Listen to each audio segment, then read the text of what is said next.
This is Top with you, and these are 100 mysterious artifacts that rewrite the history of the Earth.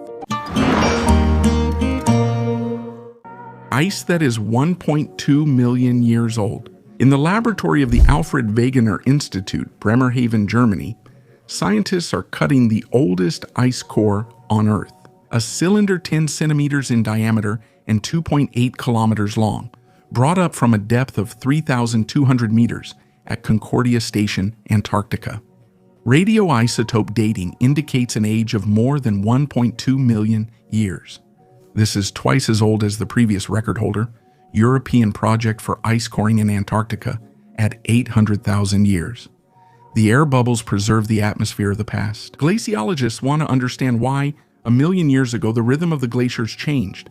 Instead of cycles, every 41,000 years, the Earth switched to a periodicity of about 100,000 years. Comparing carbon monoxide, 2-methane, and dust levels will give direct data on how greenhouse gases relate to temperature. And an unexpected bonus, at the basal mark, the drill broke through a thin layer of ice and extracted a piece of granite.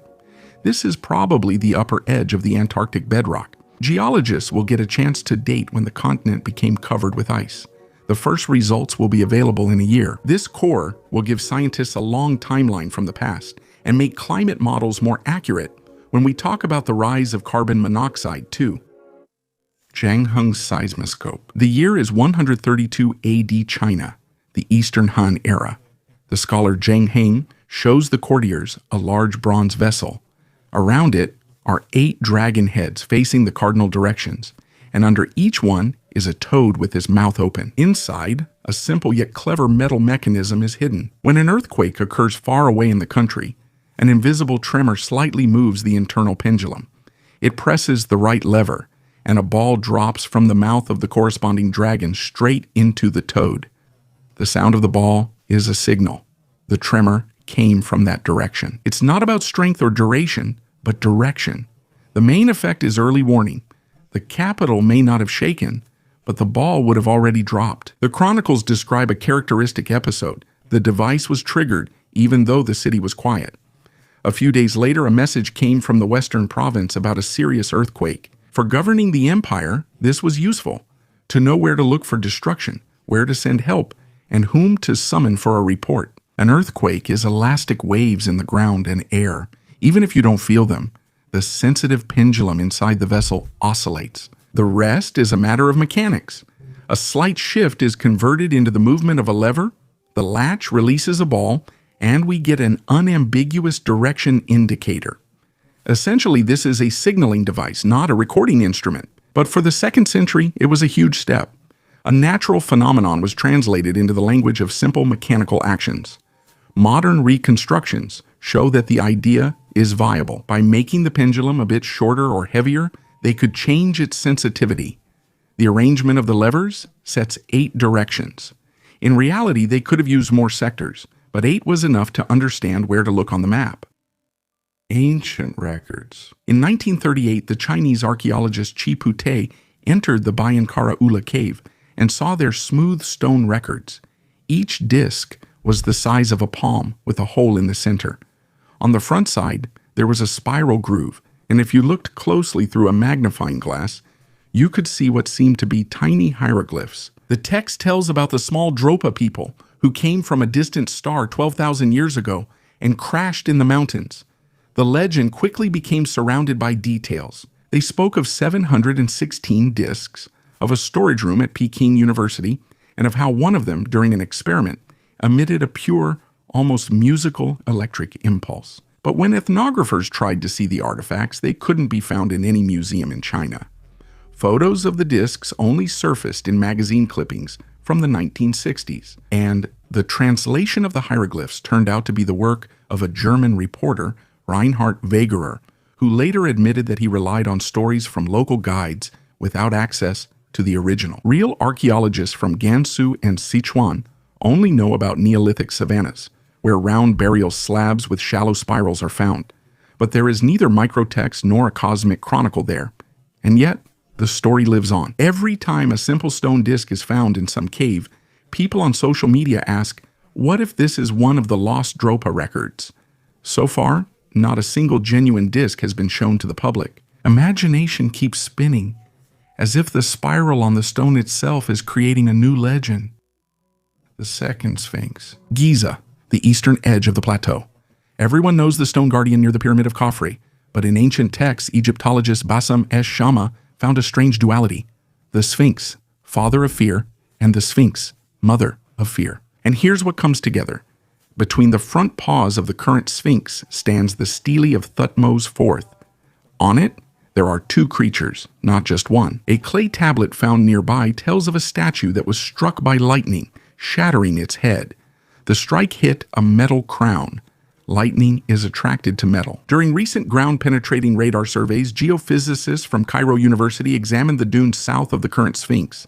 At a depth of about 4 meters, the instruments detected an elongated, dense outline almost 60 meters long, matching the size of the surviving monument's body without the head. The signature differs from typical limestone layers, which suggests it is a man-made object. There are several reasons why the discovery has not been excavated. First, there is a risk of sand collapse and cracks appearing on the walls of nearby temples. Second, official organizations are concerned about the controversy surrounding changes to the overall appearance of the plateau. Excavation is currently prohibited. The potential Mother Sphinx remains under the sand, but the complex essentially preserves half of the composition intended by its creators. The two sphinxes were carved from a single rock about 10,000 years ago, when the Sahara's climate was humid. Later, one of them lost its head due to a lightning strike. The destroyed statue was buried in sand. Superstitious priests didn't dare to restore it. It was a bad omen.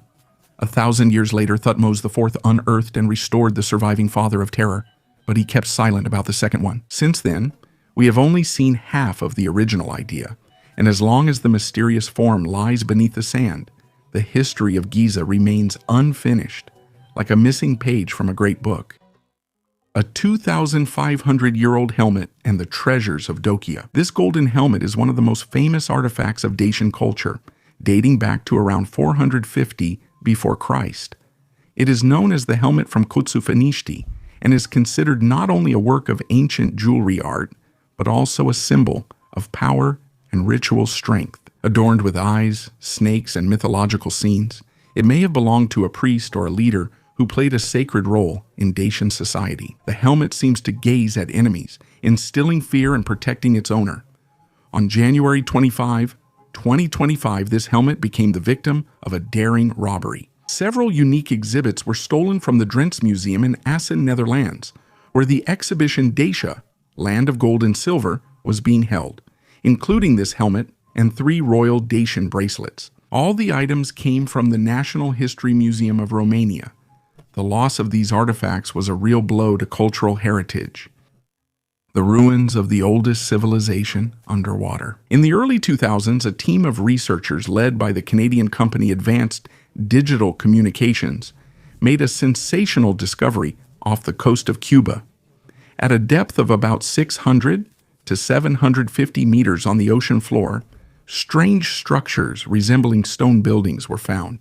These structures looked like organized rows of giant stone blocks, some of which had a regular rectangular shape and resembled massive walls or pyramid-like buildings. The initial results of underwater research, carried out using a modern sonar, led to the hypothesis of the possible existence of a sunken city that could have been swallowed by the ocean tens of thousands of years ago. According to some estimates, the age of these ruins may exceed 50,000 years, which is significantly older than the earliest known civilizations, such as Sumer and ancient Egypt. This makes the possible discovery even more intriguing, as it suggests the existence of ancient and possibly highly developed cultures that science knows nothing about yet. Some scientists believe that these ruins may represent the remains of an ancient city built before the last ice age, when the sea level was significantly lower. There's a theory that this area could have been inhabited by ancient peoples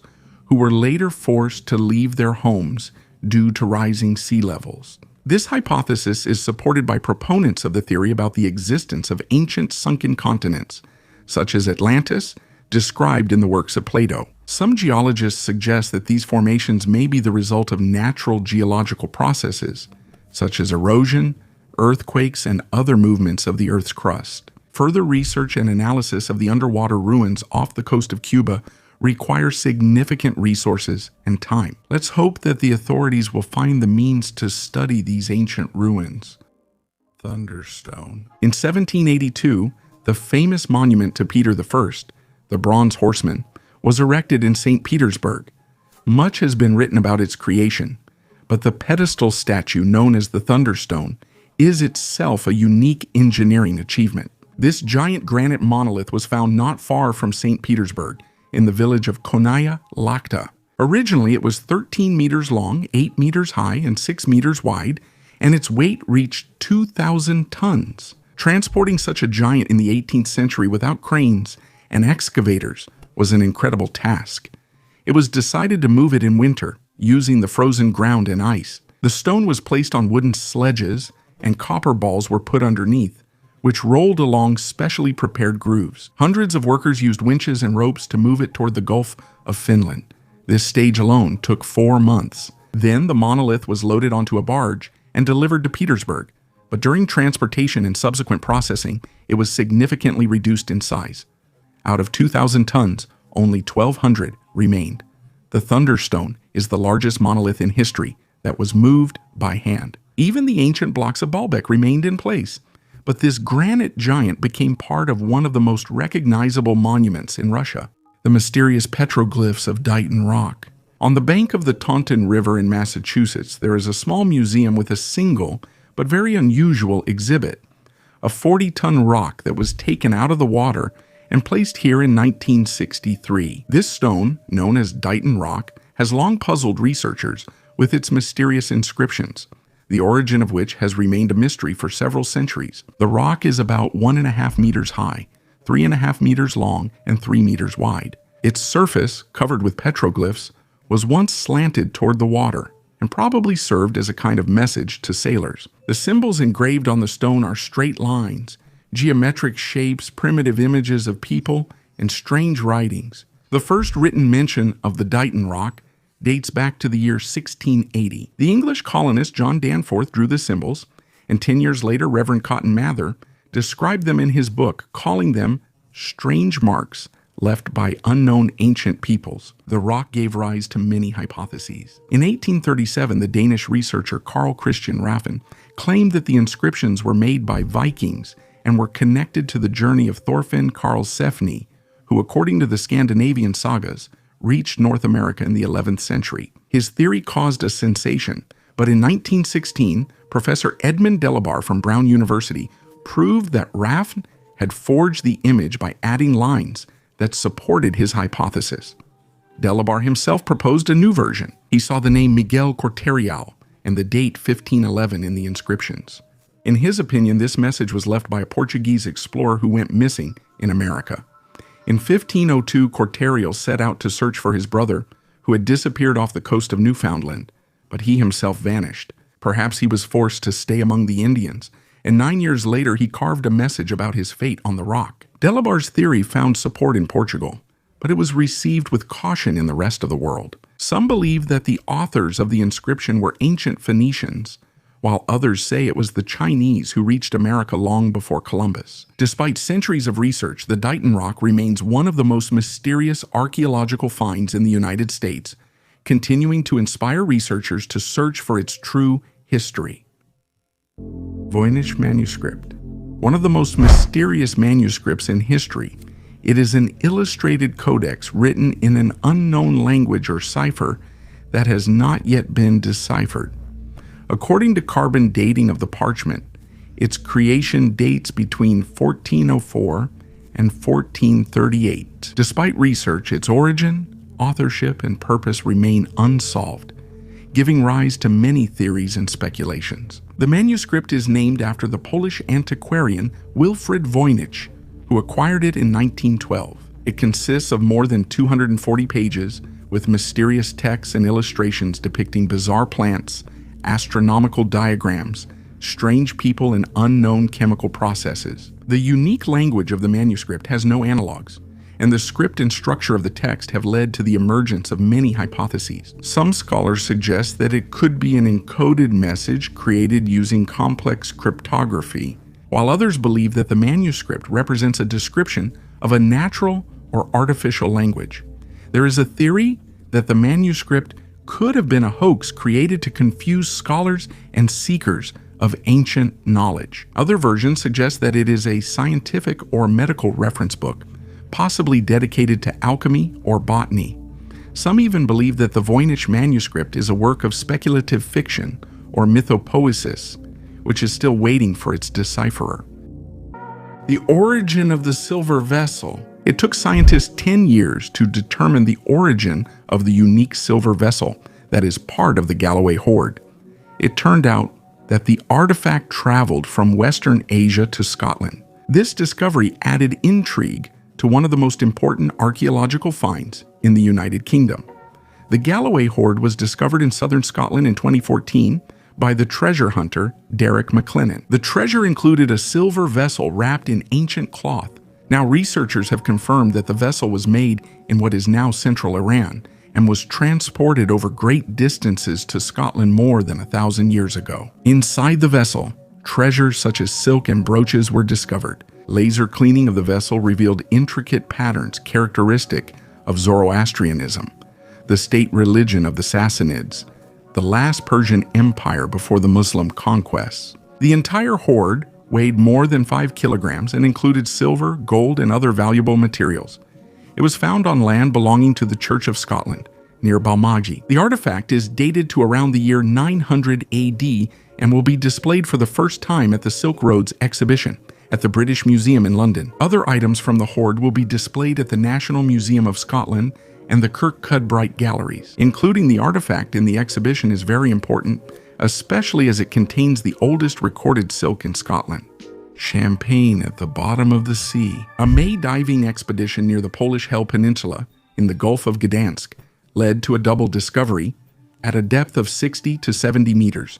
Baltic specialists, instead of the sought-after World War II submarine, came across two 18th century sailing ships lying 2 kilometers apart. The first ship was loaded with green glass bottles and stone jugs. The analysis of the liquid is still ahead, but based on previous finds, some of the bottles are sure to contain champagne and natural seltzer's mineral water. At that time, it was considered almost a medicine and was supplied to royal palaces, including St. Petersburg. The second ship was built a little later, at the end of the 18th century. The hull is fairly well preserved. The low temperature and weak currents of the Baltic slow down the decomposition of the wood. Both objects are located directly under the modern shipping route, so raising them to the surface is unlikely. Archaeologists will work with robots and photogrammetry. The discovery confirms the busy trade between the Baltic, Northern Europe, and Russia long before steamships, and shows that the bottom of the shallow sea remains an archive where commercial voyages turn into time capsules. Bringing the brain back to life. In 2019, a team from Delski University received pig brains immediately after slaughter. 4 hours passed, then the samples were connected to a closed system.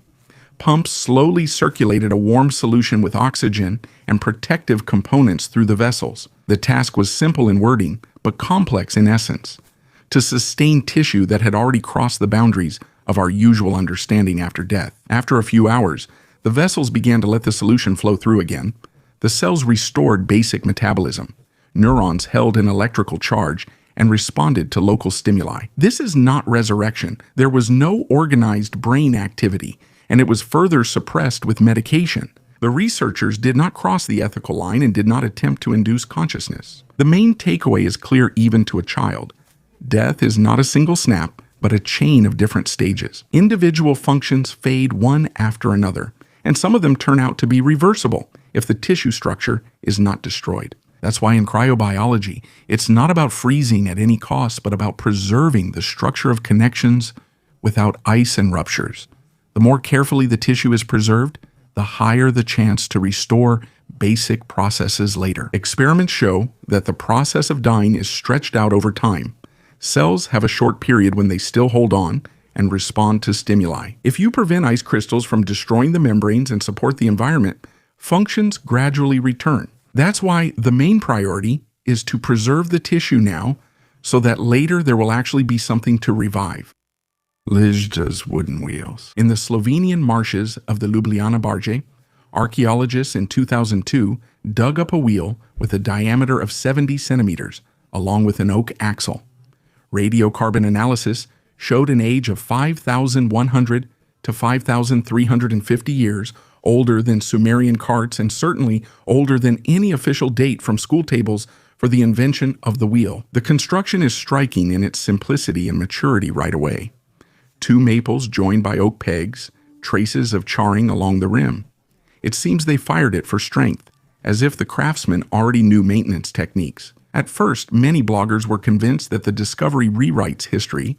Supposedly, European hunter-fishermen from Neolithic stilt villages were ahead of Mesopotamia. Scientists treat the discovery without sensationalism. The dating has been confirmed, but the maple disc was possibly part of a simple lift for fishing nets or a 2-wheeled cart, and not a wheel for a large wagon at all. Even such a modest version is important. It means that people could have come up with the idea of the wheel at least twice, independently of each other. Now the artifact is on display at the Ljubljana City Museum. Tourists stroke the blackened rim and involuntarily imagine along which wooden planks it once rolled its load. And could there be even more complex mechanisms from that very Neolithic village still hidden in the nearby swamp? Bassanovase, Northern Italy, 15th century. A young bride is given a carved silver vase as a wedding gift, and the night ends in murder. The bride dies with the vase in her hands and manages to curse the gift. After that, the vessel passes from one relative to another, and each new owner soon dies. The story repeats itself so many times that people begin to fear the object even more than any weapon. By the end of the 20th century, the vase was supposedly unearthed again. Inside was a folded sheet with an inscription in English: "Beware, this vase brings death." The warning was ignored. A pharmacist, surgeon, and archaeologist died after touching the object. Desperate, someone threw the vase out a window, almost hitting a police officer. The museum declined it, and its whereabouts became unknown. There is very little documentary evidence of this chain online. What we have here is more of a legend than a verified museum artifact. But the legend has lived on for decades and continues to appear in collections of cursed objects. Sometimes things become part of history not because archaeologists have studied them, but because storytellers have remembered them. The mysterious clay spheres. In Turkmenistan, in the Karakum Desert, archaeologists have resumed excavations of the ancient city of Gonur-Depe and found something very unusual. After a 3-year break caused by the pandemic, scientists returned to study this important Bronze Age site. Gonur-Depe is the ancient center of the mysterious land of Margiana, which existed about 4,000 years ago. One of the most unexpected finds was clay balls with pieces of pottery stuck into them. The balls were arranged in a specific order and apparently were used in rituals. Nothing like this had been found here before. Strange cone-shaped objects made of minerals with glaze were also discovered. They may have also had ritual significance or were used for divination. Interestingly, similar objects have been found over a vast area, from the Gulf of Oman to India and even in Western Turkey. This supports the theory of the existence of a Central Asian sphere of interaction, when different cultures actively exchange knowledge, traditions, and technologies. An ancient city in Micronesia. This amazing complex was built on artificial islands connected by a network of canals, which is why it is often called the Venice of the Pacific. The complex includes about 100 artificial islets. The islands were created from massive basalt blocks, arranged to form walls, platforms, and buildings. Each structure is surrounded by water channels, making this place even more mysterious and impressive. The age of Nan Madol is estimated to be about 1,500 years, but some studies suggest that the first structures may have appeared much earlier. Archaeologists believe that the construction of this complex began at the end of the first millennium AD. It was possibly under the leadership of local rulers from the Sodalur dynasty who used Nan Madol as a ceremonial and administrative center. The main mystery of Nan Madol lies in how the inhabitants of Pohnpei Island were able to build such a complex and massive city with limited technology and resources. Each basalt block used in the construction weighs from several hundred kilograms to several tons.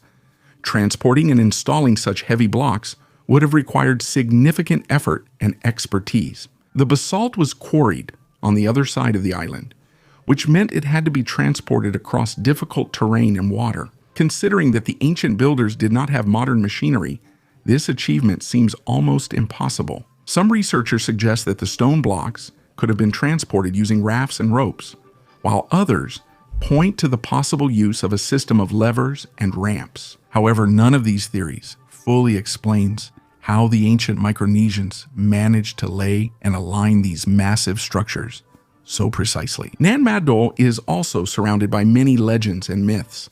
Local residents believe that the city possesses magical properties and that it was built using supernatural powers. Some myths claim that Nan Madol was home to spirits and was used for rituals related to ancestor worship. To this day, this ancient city inspires awe and respect among the residents of Panapay, and they avoid visiting Nan Madol after sunset, believing it to be a place inhabited by spirits.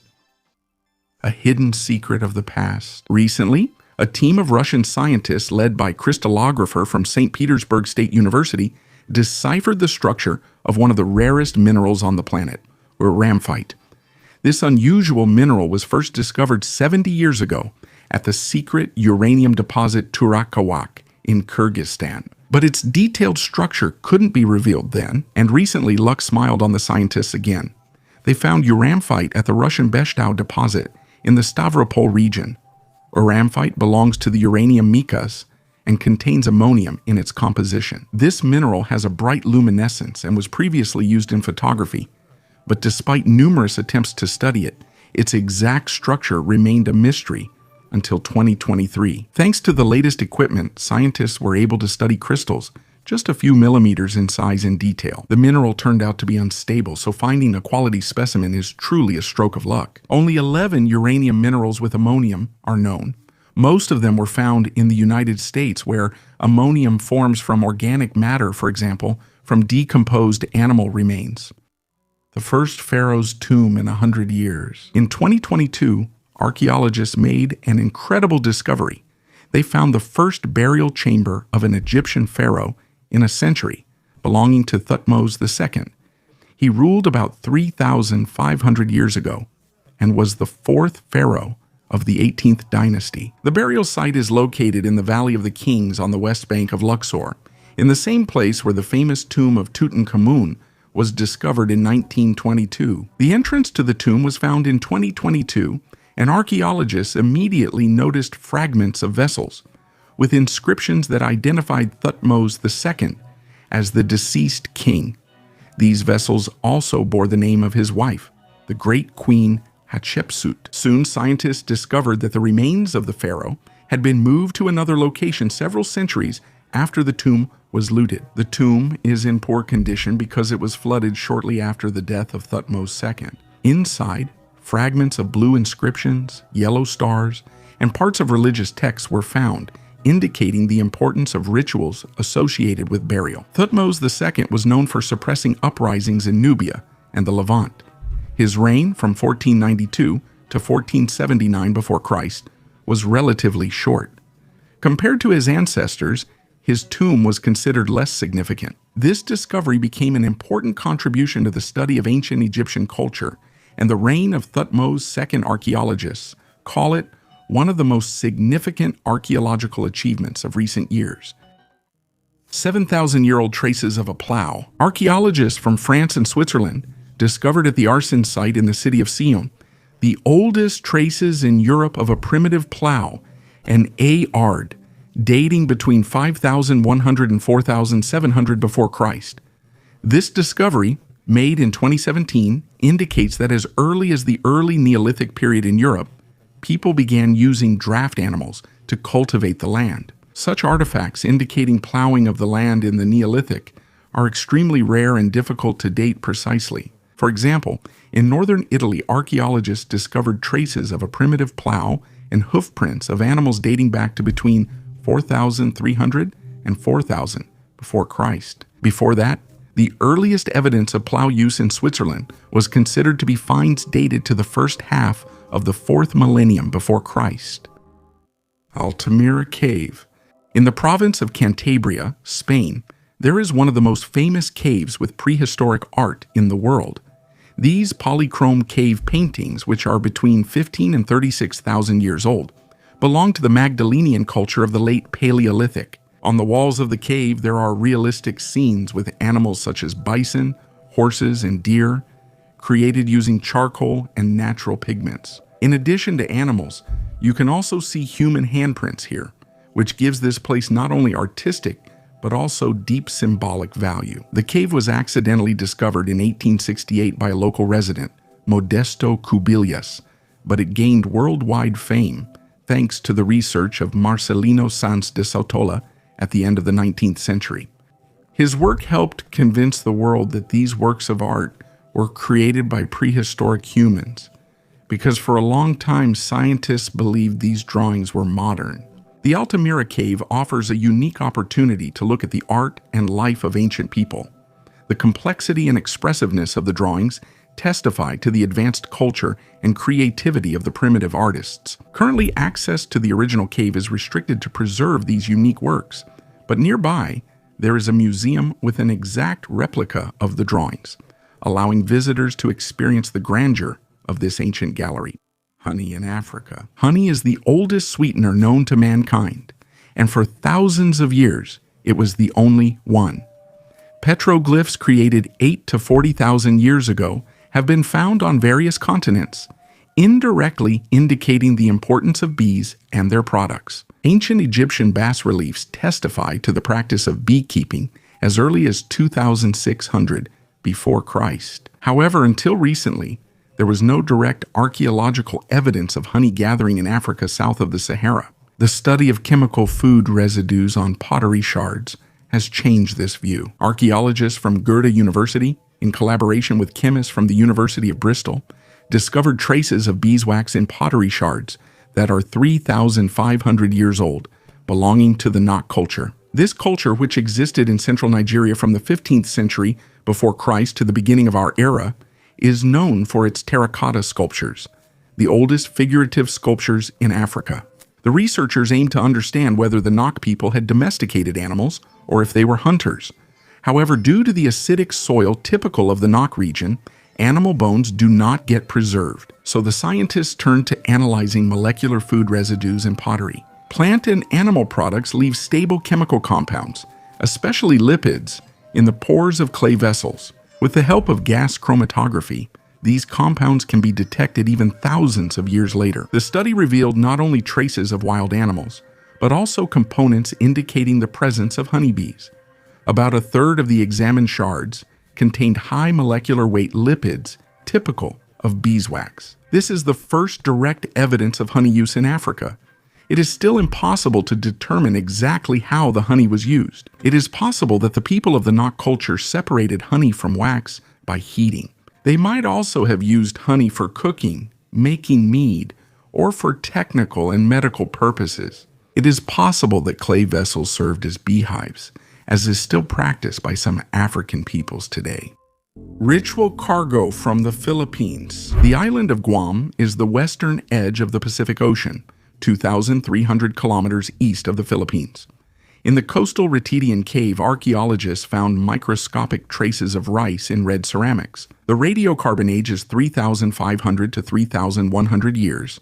This is the earliest evidence of a cultivated plant being brought to such a distant island. The key evidence is phytoliths, tiny silica structures that preserve the shape of leaves and husks after the plant decomposes. The team from the University of Guam and the Australian National University examined the micro-Ka-Ti pottery shards using scanning and petrographic analysis.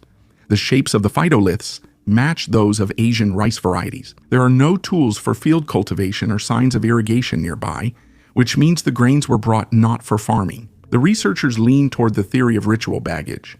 The rice may have been used in ceremonies or as a symbol of the settlers' connection to their homeland. In the Mariana Islands, this is the only case of pre-European use of rice.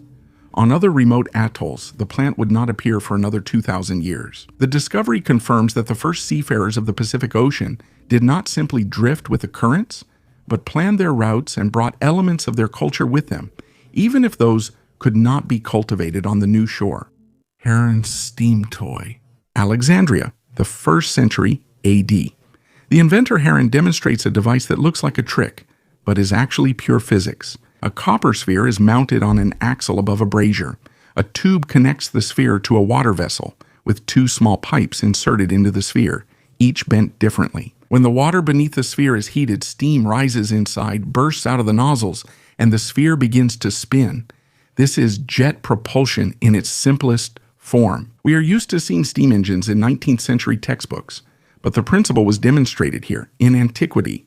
Heat the water, get motion. Heron's second invention is even more spectacular: automatic doors in a temple. The setup is as follows. A fire is lit on the altar. Under the altar, there is a closed vessel with water. The fire heats the air in the chamber. The pressure rises and pushes the water through a tube into another vessel. That vessel becomes heavier and, through a system of pulleys and ropes, pulls the doors open automatically. The priests extinguish the fire. The pressure drops. The water siphons back. The counterweight takes over, and the doors smoothly close. No magic, just heat, pressure, and movement. Heron also made other devices like a coin-operated holy water dispenser and water clocks. He even made small stages with figurines that moved according to a program. But it's the steam-powered sphere and the temple doors that best demonstrate the idea. Complex science often starts with a very simple visual model that can be explained in a minute and demonstrated on a table. The Ark of the Covenant. In the Ethiopian city of Axum, behind the thick walls of the Church of St. Mary, there is an object guarded that the locals call the true Ark of the Covenant, a gold-covered acacia chest with 2 carrying poles and a lid with winged figures. Only one guardian monk is allowed to enter the sanctuary.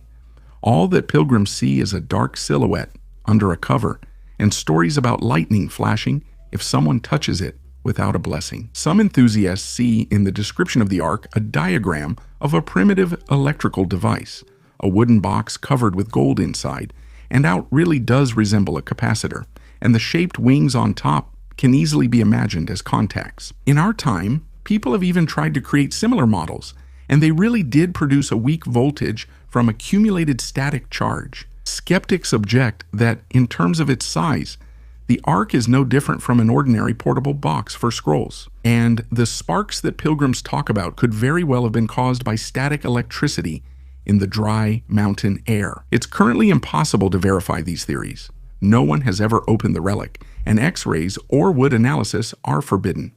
While debates continue, there could be an ordinary reliquary behind the closed door, or perhaps a device whose purpose we have yet to uncover.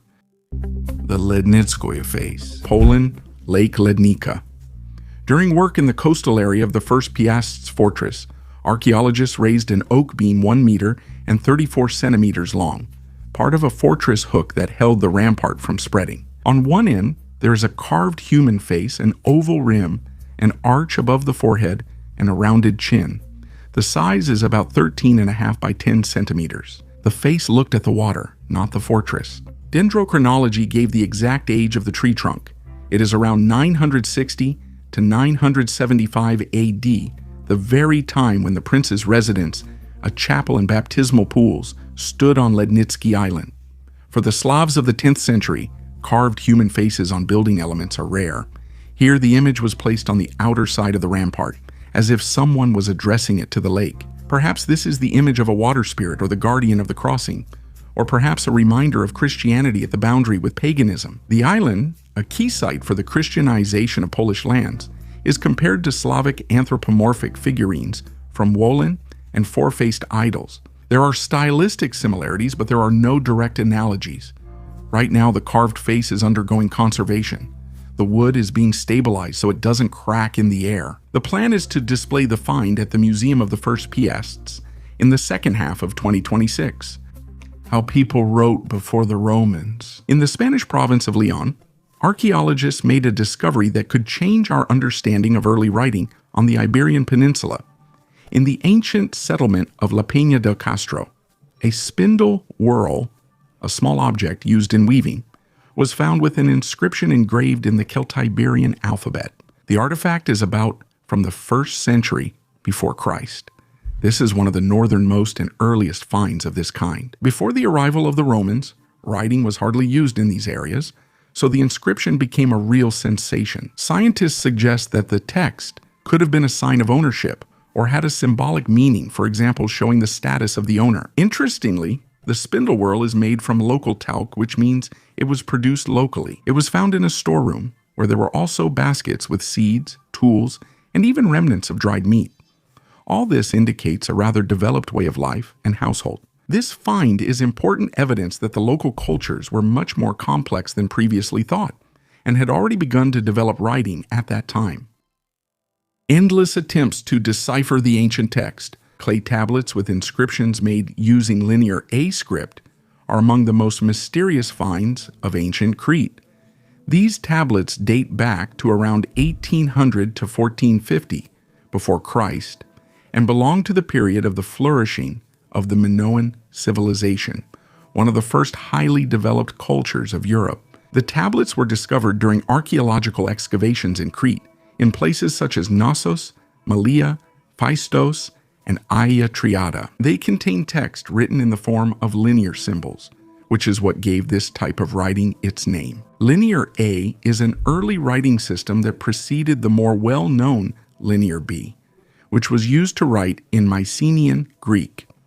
Unlike Linear B, which was deciphered in the mid-20th century, Linear A remains undeciphered to this day. The main mystery of these tablets is their unclear content, since the language they are written in is unknown and has no obvious parallels among known ancient languages. Most of these tablets are related to administrative and accounting records, which is typical for ancient writing systems. However, without the ability to read these texts, archaeologists and historians are limited in their understanding of the most important aspects of Minoan society, including its economy, religious rituals, and daily life. Endless attempts to decipher Linear A continue, and every new artifact discovered during excavations brings hope for solving this ancient mystery. People turned out to be smarter than we thought. Archaeologists discovered 27 bone tools that are 1.5 million years old in Tanzania. These findings prove that ancient people mastered the production of bone tools about 1 million years earlier than previously thought. Scientists believe that bone processing for making tools began about 500,000 years ago, but the new findings show that even then, ancient people used a technique similar to stone processing. By chipping off small pieces, they shape the bones as needed. Research has shown that these tools were made from the bones of large animals, elephants, hippos, and ancient bulls. This suggests that people consciously chose durable material for their tools. The transition from working with stone to bone became an important intellectual leap in human history. Ancient people didn't just copy familiar techniques, but also adapted them to new materials, which indicates the development of thinking and cognitive abilities. The largest log house in the world. At the turn of the 19th century, Portland, Oregon was a thriving economic center. The city was famous for its flour milling and timber industries, and its deep water port at the confluence of the Willamette and Columbia rivers made Portland an important transportation hub. However, the late 19th century depression seriously hurt the region's economy. To attract investment and revive business activity, the Lewis and Clark Centennial Exposition was organized in 1905. This grand fair lasted for 4 months and attracted 1.6 million visitors from 21 countries. The exposition featured dozens of buildings with domes and arches, including luxurious pavilions from Italy, France, and Germany. However, most of the structures were temporary, built from plaster on wooden frames. The exception was the forestry building, called the largest log cabin in the world. This massive structure, 62 meters long and 22 meters high, was built from solid logs brought from the forest of Columbia County. Inside, there were colonnades made of 54 rough-hewn trunks supporting the 2-story nave. The building's exhibition included animal taxidermy, Native American artifacts, and displays telling about Oregon's rich natural resources. After the exhibition ended, the forestry building was purchased by the city and stood abandoned for many years. In 1914, it was nearly destroyed by fire, but the building survived. However, in 1960, a powerful fire finally turned it into ruins. Columns of fire as tall as a 10-story building lit up the sky for many miles, shattering windows in nearby buildings, and ash spread throughout the city. To make up for the loss, the Western Institute of Forestry was established, and in 1791 a new building opened in Washington Park. In 1986 it was renamed the World Forestry Center to emphasize the importance of this field for the entire world. Thus, Portland finally secured its status as the forestry capital of the United States. Hajar Kim. The Hajar Kim Temple, located in Malta, is one of the oldest and most impressive megalithic structures, dating back to the Gantija phase, 3,600 to 3,200 before Christ, situated on a hill overlooking the Mediterranean Sea. This temple complex is one of the greatest archaeological testimonies to ancient civilizations that existed long before the construction of the pyramids in Egypt and Stonehenge in England. Hajar Kim and other megalithic temples of Malta have been recognized as unique masterpieces of architecture. The temple is built from massive stone blocks, some of which weigh up to 20 tons. The complex has a crescent-shaped facade, which is characteristic of Maltese temples of that era. Architectural features include inner halls, niches, and altars, which indicate the ritual and religious function of this structure. Inside the temples, figurines symbolizing fertility were found. An interesting feature of Hajar Kim is its orientation. The temple is designed so that on the day of the summer solstice, the first rays of the sun enter through the central entrance and illuminate the inner part of the complex. This fact points to the astronomical knowledge of the ancient builders and their deep connection with natural cycles. When blood becomes thin. Naples, the cathedral. 3 times a year, the crowd waits for the same thing. The bishop lifts a silver reliquary with 2 sealed ampules, turns them over, and the dark mass inside usually becomes liquid before their eyes. This is the liquefaction of the blood of Saint Januarius, San Gennaro, the patron saint of the city. The dates are fixed. September 19th is the feast day. The first Saturday of May is the transfer of the relics. And December 16th is in memory of being saved from the eruption of Vesuvius. If the blood does not liquefy, Neapolitans see it as a troubling sign. In the Chronicles, years when this happened are marked by plague, earthquakes, and financial crises. The holy bishop from Benevento was executed around the year 305 in Pozzuoli. According to legend, a Christian woman collected his blood in vessels. In the Middle Ages, the relics ended up in Naples. In the chapel of San Gennaro, there are 2 ampules, a larger one with a brownish substance and a smaller one that is almost empty. They cannot be opened, so direct chemical analysis is impossible. The Church describes the phenomenon, but does not provide an official scientific explanation. Scientists believe that this is thixotropy.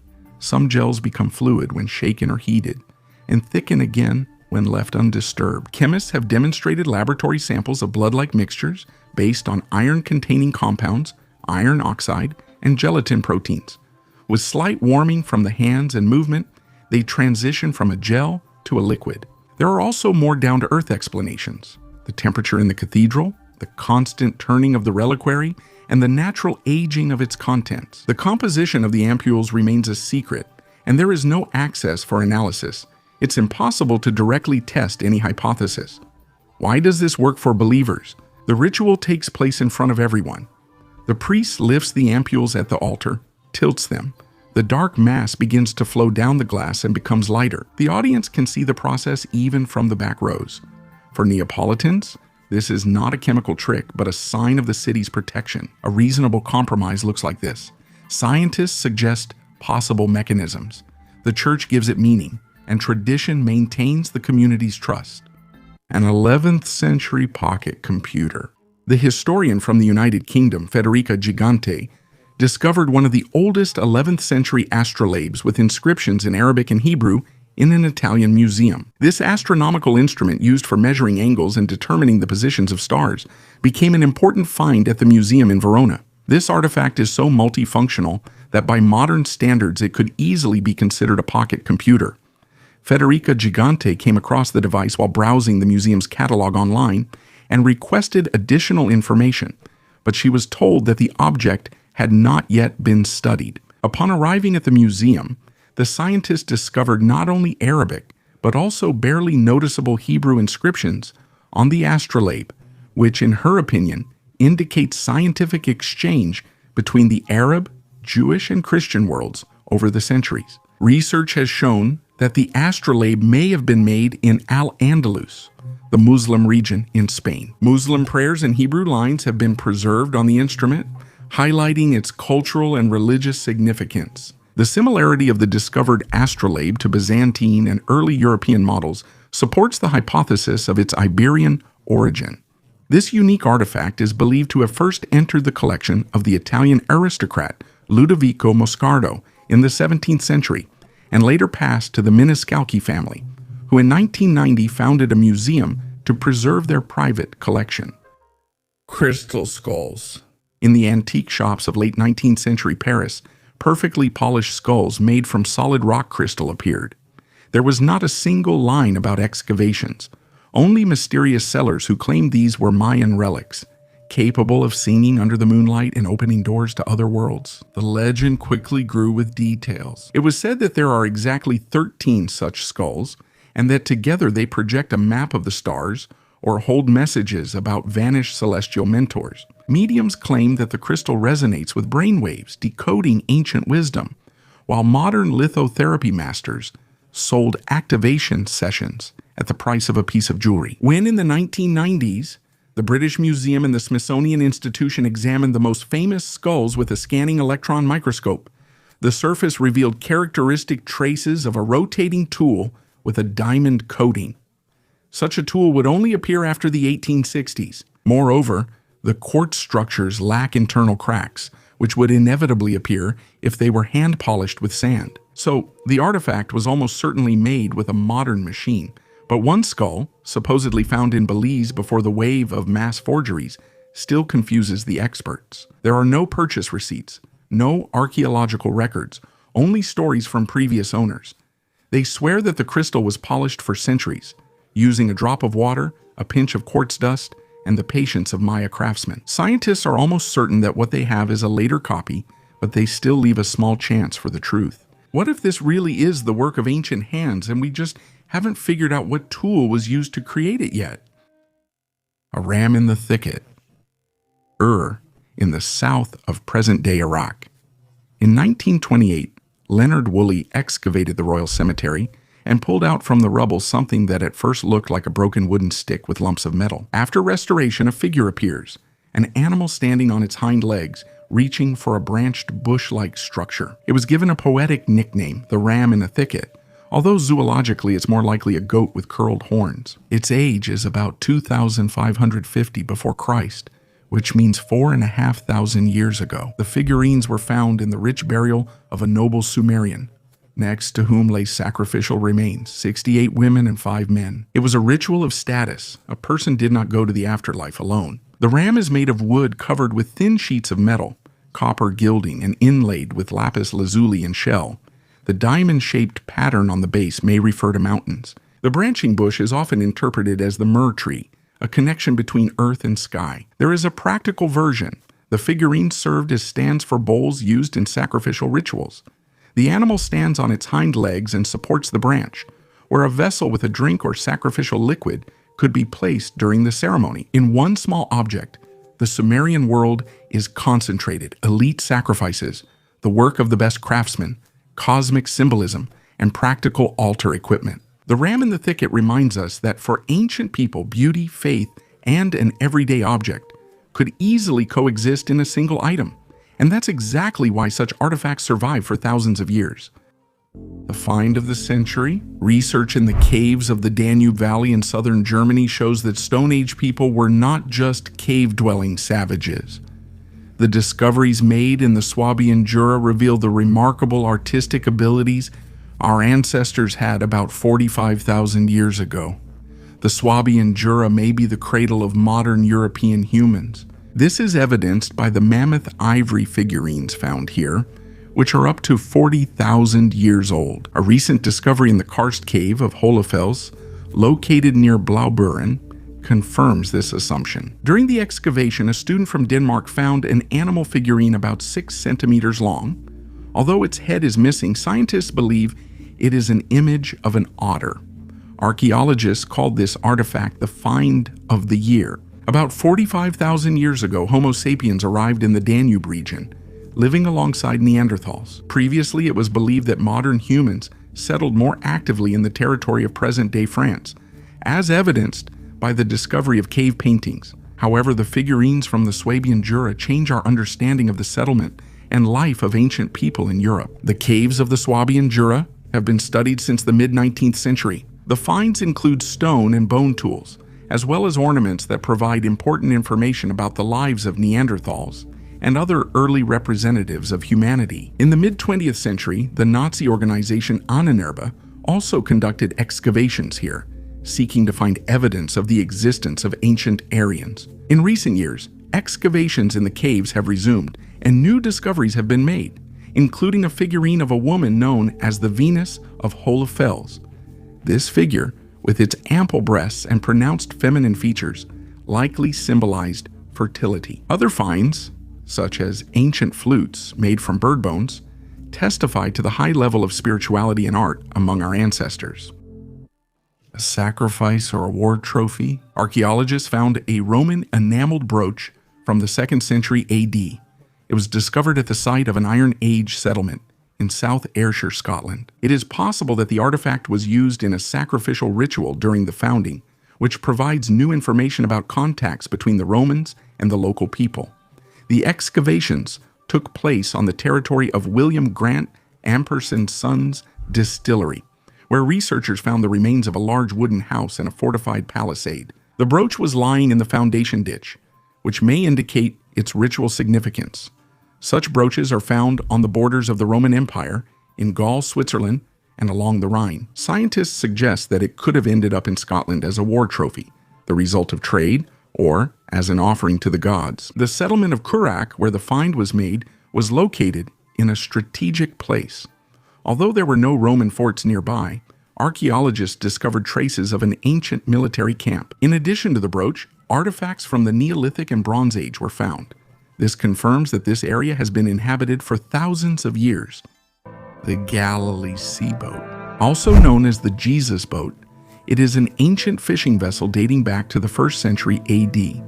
This unique artifact was discovered in 1986 on the northwestern shore of the Sea of Galilee in Israel, when a drought caused the water level to drop significantly. The boat is 8.2 meters long, 2.3 meters wide, and has a preserved height of 1.3 meters, making it a typical vessel used for fishing and possibly for transporting people and goods across the Sea of Galilee in ancient times. Despite its nickname, the Jesus Boat, there is no direct evidence that this boat was connected to Jesus Christ or his disciples. Nevertheless, the discovery has significant historical and cultural importance, as it dates back to the period when, according to the Gospels, Jesus and his disciples preached in the area around the Sea of Galilee. The boat could have belonged to local fishermen, and similar vessels were used for everyday life in those times. The vessel was built from different types of wood, which indicates that it was repaired multiple times in an effort to keep it seaworthy. This is one of the rarest archaeological finds, allowing us to glimpse into the life and everyday activities of ancient people who lived on the shores of the Sea of Galilee during the early Christian era. Books bound in human skin. In the 19th century, there was a rare but real practice in Europe and the United States. Books were bound in human skin. Experts call it anthropodermic bibliophagy, which literally means a book covered with a human. Most often, the skin was taken from executed criminals or patients of anatomical theaters. 1837, Boston, United States of America. The robber James Allen bequeathed that after his death, his skin should be removed and used to bind his own memoirs. On the cover, it is written in Latin. This book is made from Allen's skin. 1830, Devon, England. The rat catcher, George Cadmore, poisoned his wife. After his execution, his skin was used for a collection of poetry by John Milton. 1982, France. A countess who died of tuberculosis bequeathed her skin to the fan astronomer Camille Flammarion to use for the first copy of his book Terre du Ciel, and now about entire collections. The Harvard Library in the United States keeps at least 3 volumes bound in this way. One 17th century treatise contains a note about Jonas Wright, whose skin was removed on August 4, 1632. The John Hay Library in London confirms the existence of Vesalius's medical atlas, with a brown human cover. The motives varied: remembrance of a crime, the rarity of the souvenir, scientific interest. Legally, it was in a gray area. The bodies of criminals were often given to surgical schools, and the leftovers were used for leather. These bindings are not put on display, but they are not destroyed either. Institutions consider them historical artifacts, showing just how far people could go in the pursuit of a unique addition. How the Maya made rubber. The Maya made rubber from two types of sap. They took the white milky sap from the rubber tree, added a little green sap from a forest vine, and mixed it with a stick. Right before your eyes, the liquid thickens, darkens, and turns sticky. After a couple of minutes, what you have in your hands is no longer a milky liquid, but a soft, elastic mass. They knead it, roll it, dry it, and it turns into a material that bounces and doesn't fall apart. Why does this work? In simple terms, the white sap is latex, which is made up of many tiny rubber droplets in water. The vine sap changes the environment, and the droplets start sticking together, making the mass solid and elastic. No ovens or sulfur are used. Everything is done cold, using plant-based raw materials. They adjusted the hardness by changing the proportions. If they needed it softer, they added less vine sap and kneaded it longer. If they needed a strong ball, they added more sap and made it thicker when drying. The craftsmen literally adjusted the material for the task by hand, like dough. They made heavy bouncing balls for games from this, so they would rebound off the floor and walls, glue and sealant for vessels and boats, waterproofing for baskets and fabrics so they wouldn't leak, and grips for handles and sandals so they wouldn't slip and would last longer. The rubber was molded into ingots and taken for trade. It was a valuable commodity, and most importantly, all of this was just ordinary craftsmanship. Two types of sap, a stick for stirring, a bit of experience, and you had ready-made rubber in your hands long before the vulcanization factory appeared in Europe. Shigirsky idol. In Russia, in 1990, workers were extracting peat from the Shigir swamp in the Urals, and instead of tree stumps, they pulled out a pine log on which zigzags, strokes, and 7 strange masks were looking in different directions. The first radiocarbon testing in the 1990s already gave a staggering 9,500 years, and after a repeated accelerator mass spectrometry analysis in 2021, the age increased to 12,100 years. That's twice as old as Stonehenge and the pyramids. The acid-rich bog preserved the layer better than a sarcophagus. The wood even retained traces of flint tools with which people in the Stone Age wrote on living pine. Everyone interprets the pattern on the idol in their own way. Some say that the horizontal notches divide the layer into 3 layers of the world, and the 7 faces are spirits guarding each level. Others read the zigzags as a path of time. From bottom to top, you see the tribe's path after the glacier melted. Some say it's a star map, resembling a summer constellation over the Urals thousands of years ago. The main question remains, why was the statue broken, drowned in the bog, and weighed down with stones? If it were just a totem, destroying it wouldn't be necessary. Perhaps the ritual required killing the idol to start a new cycle. So far, scientists have only figured out the technique. They heated flint cutters in fire so they would burn through the wood, then scraped the lines until they were smooth. Today, X-rays can see hundreds of such marks under the dense crust of the bog. But why all this was done remains a mystery. There are no settlements or other similar figures nearby. It's as if the creators hid the main masterpiece of their era, and all that has reached us is a lonely fragment of an unknown story. Florentine diamond. This sparkling gem is the legendary Florentine diamond, also known as the Austrian yellow. It weighed 137.45 carats, and it impressed not only with its size, but also with its unusual yellowish hue. According to legend, the diamond first belonged to the influential Medici family, and then ended up in the hands of the Habsburg dynasty, where it became part of the imperial regalia. For a long time, the Florentine was kept in the royal treasury in Vienna and was considered one of the most valuable stones in Europe. However, after the collapse of Austria-Hungary in 1918, its whereabouts became unknown. The stone was allegedly taken to South America, and according to rumors, was later split into several smaller diamonds to make it easier to sell and to hide its origin. To this day, it is unknown where the pieces of the Florentine are, if it was indeed divided. Its history is shrouded in mysterious secrets, and the diamond itself has become a symbol of the lost splendor of European dynasties. Perhaps it still lies in some private safe today waiting for its new appearance. It is 14.6 million years old. Archaeologists discovered a unique find in New Zealand, a fossil of an ancient bee that lived 14.6 million years ago. The new species was named Leoproctus boredonovani and belongs to the genus Leoproctus, whose representatives are still found today in Australasia and South America. A fragment of the fossil, measuring 6.4 millimeters in length, was found in Miocene deposits in the Otago region, in the Hindon Mar area. Scientists believe that this species lived here long before the appearance of modern bees, and its presence in the Miocene fauna raises new questions about the evolution of insects in this region. If Leoproctus inhabited New Zealand as far back as 14.5 million years ago, then it had plenty of time to develop many subspecies. However, today, only 18 endemic species are known, which raises questions among biologists about the reasons for such limited evolution. The Sultan's Treasure. The Well of Hell, or Barhout's Hole, is a mysterious sinkhole in Yemen surrounded by legends and myths. Locals believe that at the bottom of the well lies the Sultan's treasure, guarded by jinn and the dead, and that a cemetery-like smell comes from there. Scientific research has confirmed some of these legends. Speleologists finally decided to explore the sinkhole, taking samples from its bottom. The sinkhole has a conical shape. Its diameter at the surface is about 30 meters, and it widens to 120 meters at the bottom. The depth of the well is 112 meters. The upper layer is porous and lets water through, while the layer below becomes denser and impermeable, which leads to the formation of 4 waterfalls and stalagmites. The Sultan's treasures turned out to be cave pearls, rare formations of calcium carbonate that form around a grain of sand or a piece of wood. In Barkuta, they have an emerald golden color which probably misled ancient observers.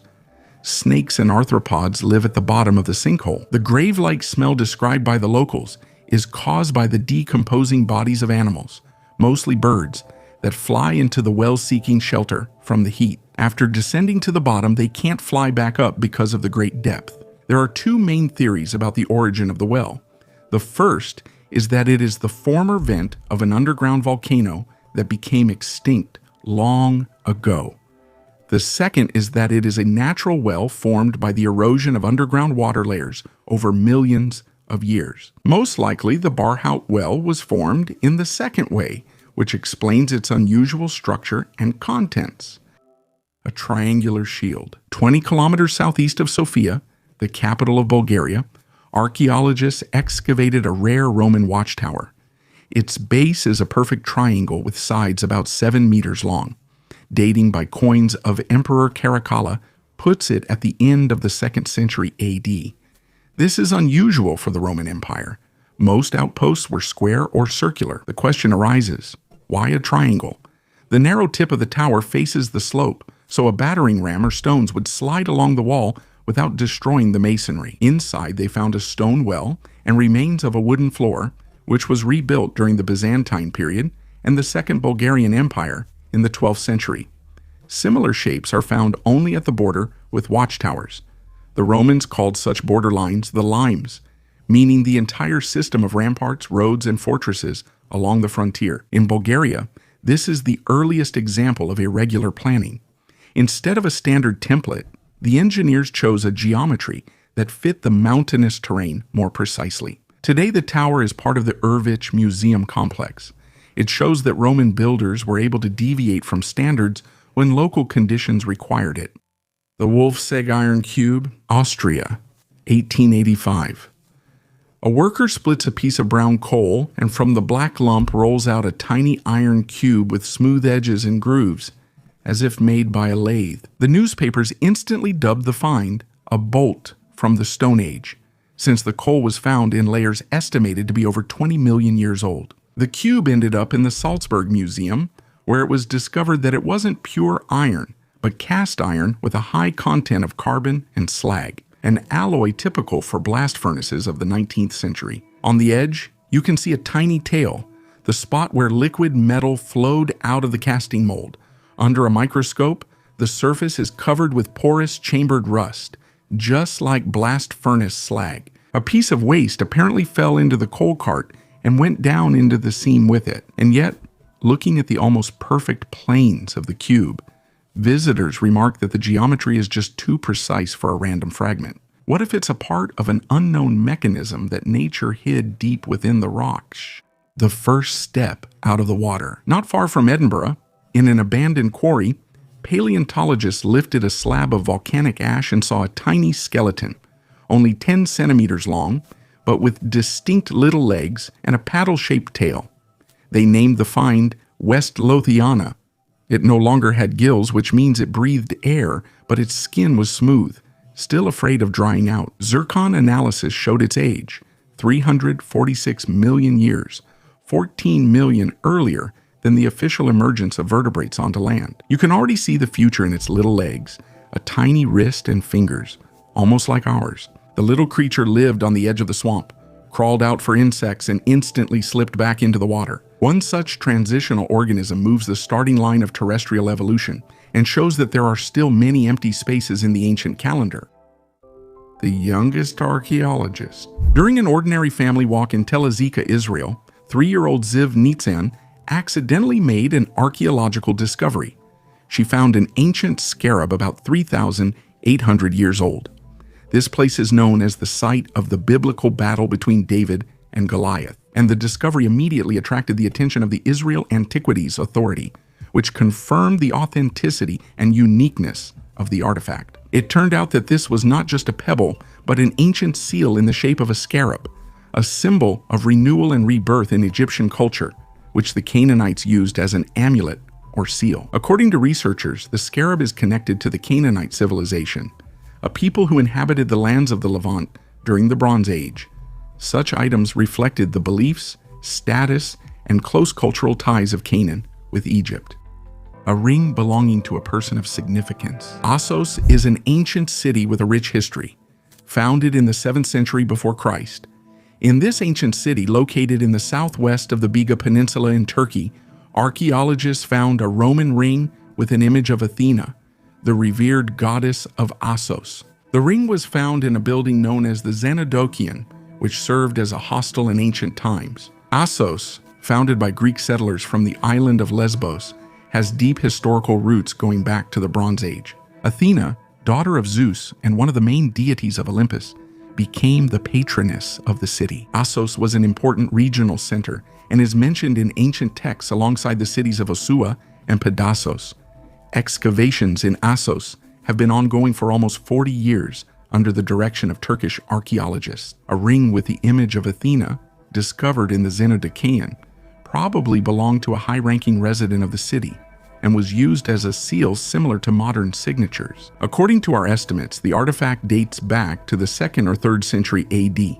In the 6th century before Christ, the city of Assos was under the rule of Lydia, then became part of the Persian Empire, and later joined the Athenian Confederation. The city once again came under Persian control until Alexander the Great liberated it in 334 before Christ. Later, Assos became part of the Kingdom of Pergamon and then became part of the Roman Empire. Over time, the city lost its significance, passing under the rule of Byzantium, the Seljuks, the Franks, and the Ottomans until 1330.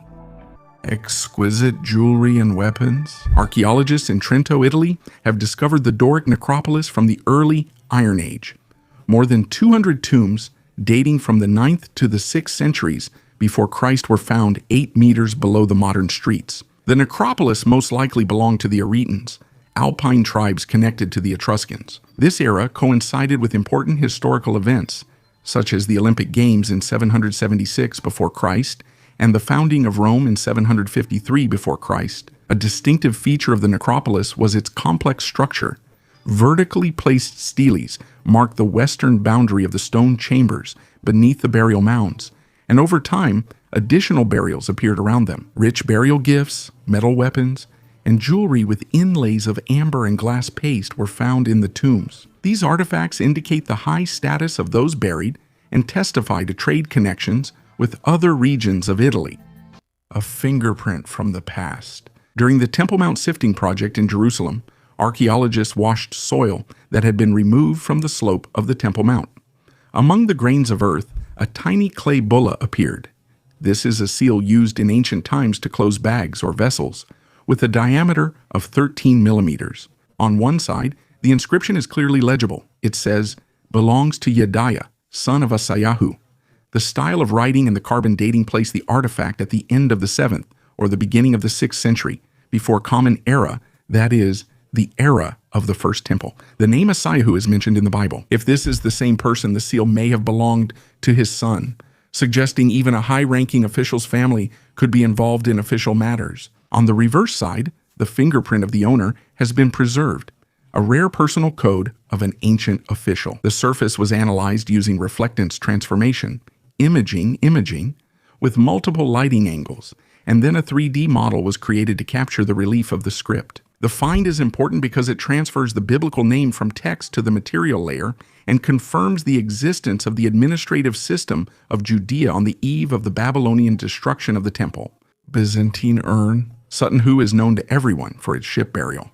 But nearby, in Bromswell, they found something no less strange, a copper vessel from the 6th century made in the eastern Mediterranean. On the outside, there is a hunting scene, naked warriors, leaping lions, a display of pure luxury export.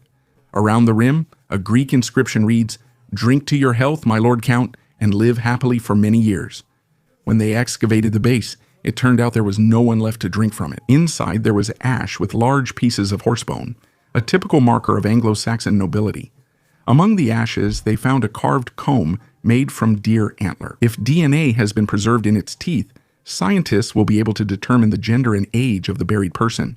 The Byzantine cup made its way to Anglo-Saxon Britain, and instead of wine, received the ashes of a nobleman, a living proof that trade connections stitched Europe together long before modern highways.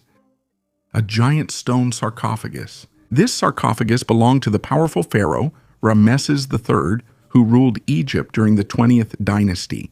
It is a true masterpiece of ancient Egyptian sculpture and ritual art.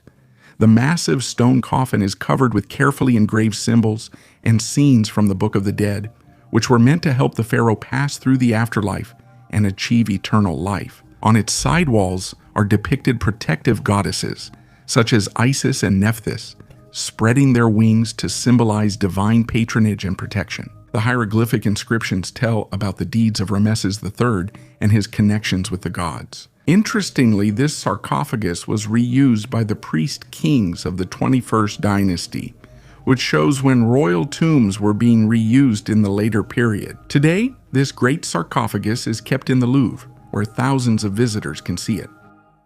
The Emerald Cup. This 17th century emerald cup is a true treasure, carved from a single piece of emerald weighing 252 carats.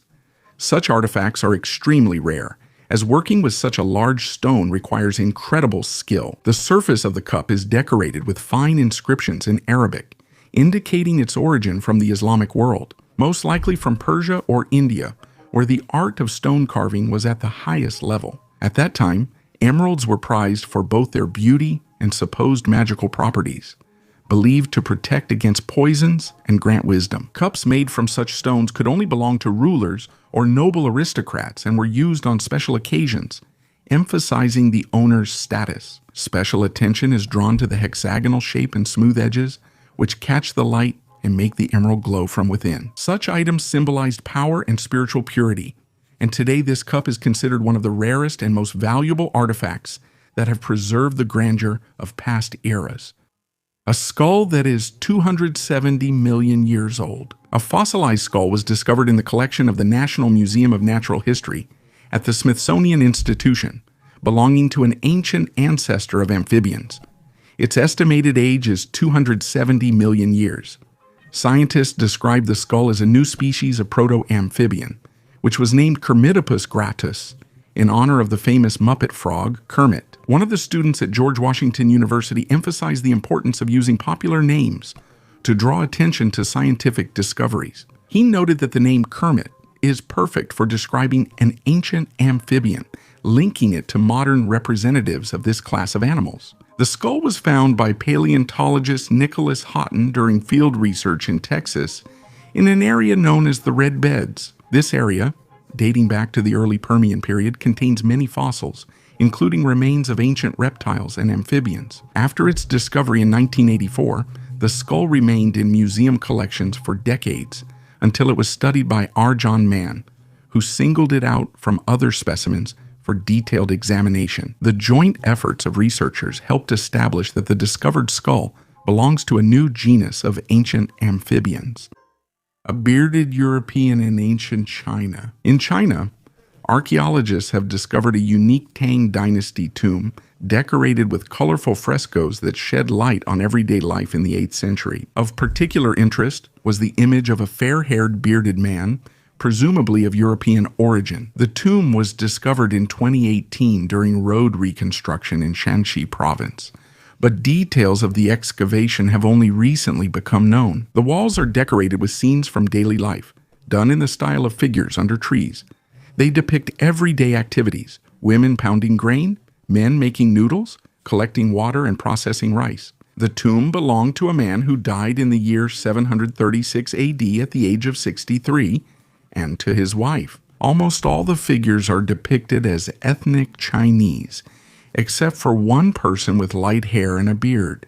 Professor of history Victor Shun believes that this was a Sogdian, a resident of Central Asia, who was probably active on the trade routes of the Silk Road. The frescoes cover the entire tomb except for the floor, and are done in a style characteristic of the Tang era: clear outlines, simple shading, and two-dimensional depiction. In addition to the wall paintings, the gates, corridor, and pedestal were decorated. The dome roof stands out with a dragon design. The presence of a Western man adds an element of mystery to the familiar scene of noble life from that era. Tatar screws. In 1996, local geologists examined an abandoned quarry near the village of Kucherovo in Tatarstan and split open a sandstone boulder. Inside, they found a metal bolt the length of a finger with a clear thread around the shaft. The photo soon appeared in newspapers, claiming prehistoric builders' technology was preserved in Jurassic stone. The legend was spreading. There was talk of a hidden mine where nuts and washers were found, and one worker swore that the bolt's thread was exactly like an M8. When the sample was sent to Kazan University, they found no metallurgy there. The bolt turned out to be a limestone column saturated with iron minerals. Under the microscope, the thread turned into discs, identical segments of an ancient sea lily called a crinoid, a fragment of which got stuck in the bottom silt millions of years ago and mineralized along with the sand. Paleontologists worldwide know these screw-like stems. Split crosswise, the rock shows perfect washers. Split lengthwise, it reveals a spiral. Science seems to have explained everything, but the stone with the bolt still lies in the school museum with a sign that says Mystery of Nature. The tour guides smile. Just one blurry photograph is enough for a million-year-old crinoid to turn into a part of an unknown mechanism. And once again, bloggers and pseudo-scientific archaeologists try to rewrite history.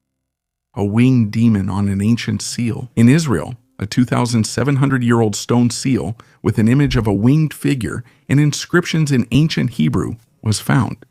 The discovery was made near the southern wall of the Temple Mount and dates back to the period of the First Temple. The seal is made of black stone and is decorated with an inscription that translates as "For Yehozer, son of Hoshiahu." Archaeologists noted that this is one of the most beautiful seals found in Jerusalem.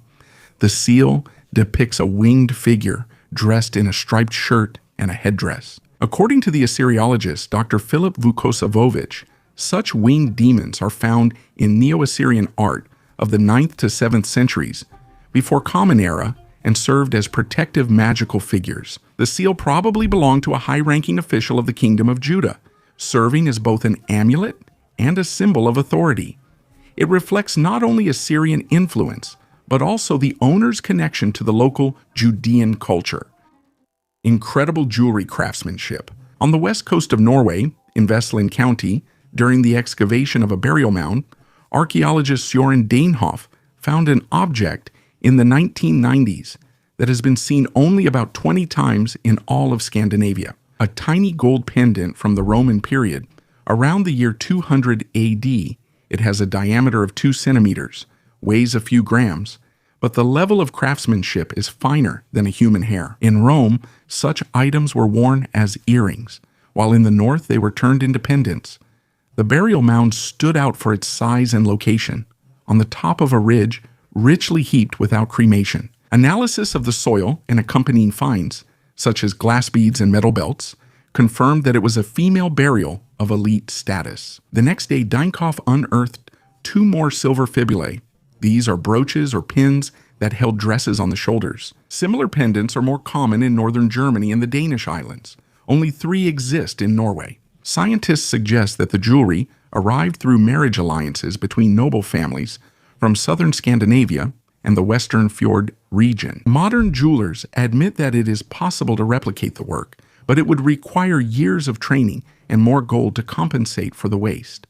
A hoard of gold jewelry. Archaeologists, while exploring the Karnak temple complex in Luxor, discovered an ancient vessel filled with gold jewelry, beads, and statuettes of Egyptian gods. According to experts, the find dates back to the 26th dynasty of Egypt and is about 2,600 years old. Jewelry in ancient Egypt was not just a luxury item. It was considered a magical amulet that protected the owner from evil and disease. They played an important role not only in life but also in the afterlife, providing protection for eternity. Among the artifacts, statuettes of the god Amun, the goddess Mut, and their son Khonsu stand out in particular. They were probably used as amulets and worn around the neck. Amun was considered the king of the gods and the patron of pharaohs, and later merged with Ra, becoming the embodiment of both the visible and invisible deity. All the discovered items will be restored and possibly displayed in the Luxor Museum. A sign of wealth from the 16th century. This ring is an amazing example of the craftsmanship of German jewelers from the 16th century. At first glance, it looks like an ordinary piece of jewelry with elegant engraving. But once you open it, the ring turns into an astronomical sphere. Such rings were often called astrolabes. They consisted of several fixed bands that symbolized the celestial spheres. They could be used to demonstrate the movement of stars and planets, although more often it was simply an intricate piece of jewelry that showed the owner's status. The engravings on the bands had both scientific and symbolic meaning. Such rings were often given as a sign of love or friendship, hinting at an unbreakable bond similar to the interdependent celestial bodies. In addition, it was also a kind of talisman that protected the owner.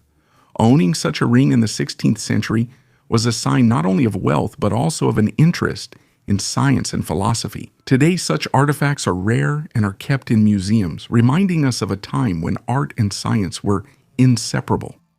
The golden pectoral from the thick grave. This artifact, discovered in 1971 in the Dnipropetrovsk region on the territory of modern Ukraine, is one of the most impressive artifacts of Scythian culture. This exquisite piece of jewelry dates back to the 4th century before Christ and was found in one of the largest Scythian burial mounds. The pectoral is a gold chest ornament weighing over 1 kilogram and about 30 centimeters in diameter. It is crafted with a high degree of skill and detail, which testifies to the significant development of crafts among the Scythians and their cultural contacts with the Greek world. The pectoral is decorated with 3 rows of bas-reliefs depicting scenes from the life and mythology of the Scythians. The upper and lower rows contain realistic images of animals such as lions, griffins, deer, and birds, symbolizing strength and power. The middle row, the most complex and detailed, depicts scenes from the everyday life of the Scythians: